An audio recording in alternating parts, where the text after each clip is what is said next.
Hi friends, வாங்க ஒரு டேஸ்டியான எக் பொட்டேட்டோ கிரேவி எப்படி செய்யலான்னு பார்க்கலாம்.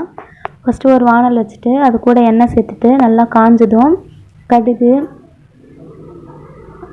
சோம்பு, ஒரு பிஞ்ச் சீரகம் இதெல்லாம் சேர்த்துட்டு,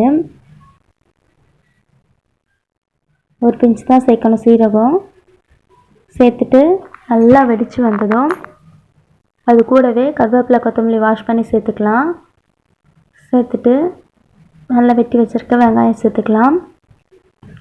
சேர்த்துட்டு நல்லா வதக்கி விடணும். நல்லா வதங்கி வரணும், நல்லா பொன்னிறமாக வரணும். நல்லா வதக்கி விட்டுட்டே இருக்கணும்.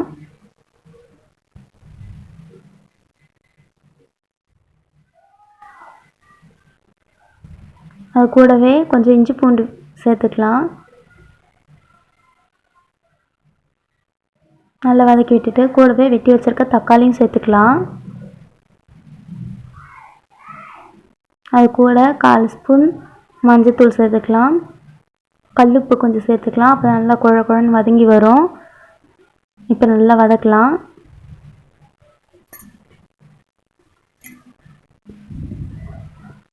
நல்லா அந்த ஹீட்டில் நல்லா குழன்னு வதங்கி வரணும். அது கூடவே வேக வச்சு வச்சுருக்க உருளைக்கிழங்கு சேர்த்துக்கலாம். சேர்த்துட்டு எல்லாமே ஒன்றா கலந்து வதக்கி விட்டுட்டு தேவையான அளவுக்கு மிளகாத்தூள் சேர்த்துக்கலாம். காரத்துக்கு ஏற்ற மாதிரி சேர்த்துக்கோங்க. எல்லாமே நல்லா கிளறி ஒன்று சேர கிளறி விடணும். கிளறிட்டு தேவையான அளவுக்கு தண்ணி சேர்த்துக்கணும். நல்லா கிளறி விடணும். நல்லா கொதித்து வந்ததும் புளி சேர்த்துக்கணும். நல்லா கொதிக்கணும். உருளைக்கிழங்கு வேக வச்சு தானே சேர்த்தோம், ஸோ அது வெந்துட்டுருக்கோம். அதனால் நல்லா கொதித்த உடனே புளி சேர்த்துக்கலாம். இன்னும் அது கொதித்து வரணும். புளி ஊற்றின அந்த பச்சை ஸ்மெல்லாம் கொதித்து வந்தப்புறம் வேக வச்சு வச்சுருக்க முட்டையை எடுத்துக்கலாம். அந்த முட்டையில் வேக வச்ச முட்டையில் நீட்டாக கோடு போட்டு நல்லா கீரல் போட்டு செய்கிறது தான் மசாலா உள்ளே இறங்கும்.